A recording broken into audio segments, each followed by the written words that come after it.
네, 안녕하세요. 예, 법인 영업을 시작하는 컨설턴트를 위한 기초학습 과정, 첫 번째 시간을 시작하겠습니다.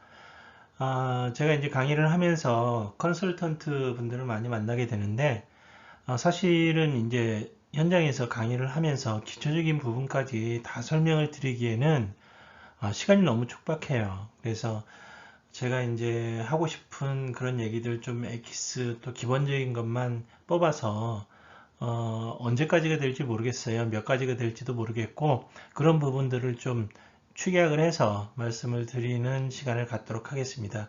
일주일에 두 번이 될지, 뭐 세 번이 될지 잘 모르겠는데, 짧게 짧게 들 수 있으면 진행을 하도록 하겠습니다. 오늘은 그 첫 번째 시간으로 단체보험 왜 가입해야 하는가? 라는 제목을 가지고 시작을 하도록 하겠습니다. 예, 기업은 왜 단체보험에 가입해야 하는 걸까요? 예, 단순화시켜서 이렇게 말씀을 드릴 수가 있어요. 산재 사고로 인한 기업의 리스크는 결국 경제적인 문제예요. 경제적인 문제만 해결이 되면 나머지 부분들은 사실은 어느 정도 해결할 수 있는 그런 부분입니다. 그래서 산재 사고로 인한 기업의 리스크는 경제적인 문제를 해결하는 거다. 이렇게 이제 보실 수가 있고요. 그런데 그 기업이 규모가 작으면 작을수록 산업재해 발생 빈도는 높아지고 있습니다. 기업이 규모가 작을수록 산재 발생 빈도는 높아진다. 산재가 많이 발생한다. 라는 거고요. 그런데 기업의 규모가 작을수록 산재도 많이 발생하지만 산재가 발생하게 되면 그 산재로 인한 경제적인 리스크는 기업의 규모가 작을수록 더 커져요.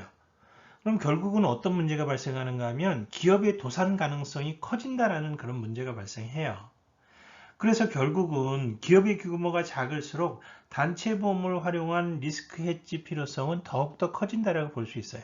우리가 우리 사장님들 만나서 사장님 단체 보험 가입하셔야 됩니다.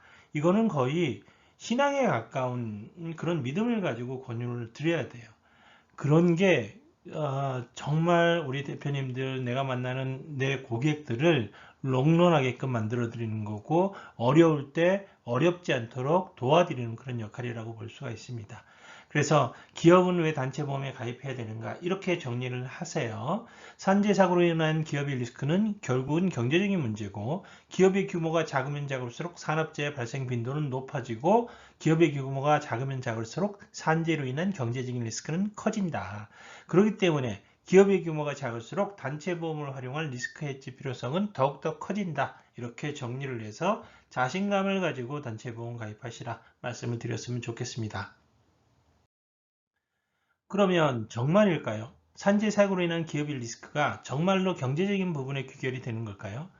우리가 흔히들 산재 사고가 발생하게 되면은요, 세 가지 책임 문제가 발생을 해요.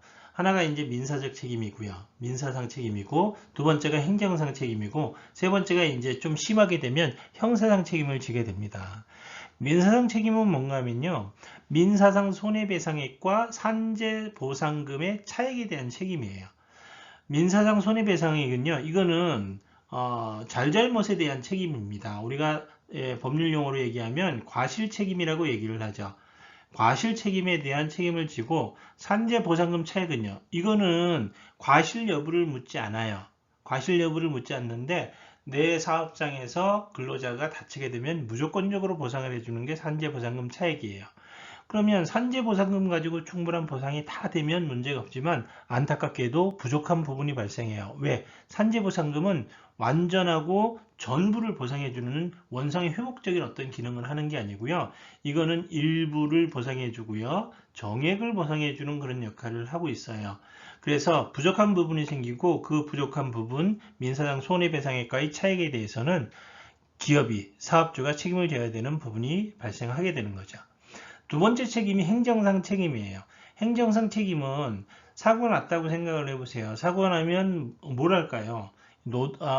경찰서에서도 나와서 사고 조사를 합니다만, 뭐 중대사고 같은 경우에는요, 노동청에서도 나와서 사고 점검을 해요. 그러면 사고에 대한 사고 조사를 하고요, 그 사고가 왜 발생했는지 원인을 찾아내는 겁니다. 그러면 기업의 규모가 작으면 작고 기업의 경제적인 뭐 어떤 환경적인 여건이 열악하면 열악할수록 이게 점검에서 걸리는 부분이 많을까요, 적을까요? 100% 걸린다라고 생각하시면 돼요. 안전점검이 나오면 사고 원인에 따른 과태료 발생합니다. 이런 부분을 잘못 지키지 않았기 때문에 이 사고가 발생했다라고 해서 과태료 나오는 거고요. 작업 환경 상당히 열악하죠. 거의 대부분 회사들이. 그러면 작업 환경 개선하라고 시설 개선 명령이 나옵니다. 시설 개선 명령 나오면 시설 개선해야죠. 결국은 돈이죠. 이렇게 해서 일정 비율 이상 산재율이 올라가게 되면 뭐가 올라갑니까? 산재보험료가 증가하게 되죠. 이런 문제들이 다 발생하더라. 결국은 사실은 다 돈하고 관련된 그런 문제로 귀결이 되더라라는 거고요. 고의 또는 중과실이 입증이 되면 형법상 처벌 규정이 있습니다. 형법상 처벌 규정도 있고요. 형법 적용을 받지 않더라도 산업안전보건법상 벌칙 규정 적용을 받아요. 사망사고가 생기면 7년 이하의 징역 또는 1억 이하의 벌금, 벌칙 규정이 생깁니다. 이런 부분도 거의 상당 부분은 사실은 벌금이라는 형태의 경제적인 부분으로 귀결이 되는 거죠. 그래서 이 모든 것들이 다 뭐하고 연결이 되느냐? 경제적인 부분하고 연결이 되더라. 예? 금액적인 부분하고 연결이 되더라 관련된 부분입니다. 그래서 이런 부분 결국은 책임은 경제적인 부분으로 귀결이 된다. 이렇게 연결을 시키면 되시겠습니다. 예, 말씀을 드렸듯이 기업체의 규모가 작으면 작을수록 사고가 더 많이 발생해요. 그거는 우리가 직관적으로도 알 수가 있습니다. 대기업 보세요. 얼마나 깔끔하게 사업장을 해놓습니까? 교육을 얼마나 잘 시킵니까? 법률적으로 시켜야 되는 교육도 있고요. 자체적인 사고 예방을 하기 위한 교육도 있어요. 그런데 기업의 규모가 작은 하청 사업장이라든지 규모가 작은 그런 조그만 공장들 얼마나 열악해요. 안전교육 합니까? 안전교육도 잘 못해요. 그래서 결국은 사고가 더 많이 발생하게 되는 거죠. 전체 근로자 수가 2018년 기준으로요. 1900만 명이에요. 그런데 50인 미만 사업장에 근무하는 근로자 수가 1130만 명입니다. 전체 근로자의 59.4%를 차지합니다. 그런데 산재 사고 재해를 당한 근로자 숫자는 10만 2천 명 중에 8만 명이 78.3%가 50인 미만 사업장에서 발생을 하고 있어요. 사망도 거의 마찬가지죠. 그래서 이런 부분들을 생각을 하시면요. 이런 부분들 생각하시면 사고가 발생하면 결국은 산재 사고는 경제적인 문제로 연결이 되게 되는데 그 산재 사고는 기업체 규모가 작으면 작을수록 더 많이 발생하더라. 50인 미만 사업장에서 전체 사고의 80% 정도가 발생하더라. 이렇게 생각을 하시면 되겠습니다. 그러면 50인 미만 사업장의 이익은 많이 날까요? 영업이익은 좋을까요? 영업이익이 같아도 기업체 볼륨이 작게 되면 타격이 더 큰데 실질적으로 보시면 대기업하고 중소기업하고는 이익률에서도 또 차이가 많이 나죠. 중소기업은 영업이익률도 떨어져요. 그런데 이 영업이익률 떨어지는데 예를 들어서 산재사고가 발생해서 추가적으로 회사에서 부담해야 되는 금액이 2억이다 라고 하면 이 2억이라는 이익을 만들기 위해서 추가적인 매출이 얼마가 필요한가 하면 52억 8천만 원이 필요한 거예요. 중소기업이 52억 8천억 매출을 올려야지 약 2억 정도의 순이익을 만들어서 사고가 생겼을 때 이걸 가지고 사고 보상을 해줄 수가 있다는 얘기죠. 그런데 그럼 매출 52억 8천만 원, 한 달에 4억 정도의 매출을 못 올리는 회사들은 어떻게 될까요? 사고 발생하면은요, 1년에 매출 50억이 안 되는 회사들은 어떻게 되는가 하면 1년 열심히 일해서 결국 사고 발생하면 그 해는 꽝 되는 겁니다. 꽝 치는 거죠.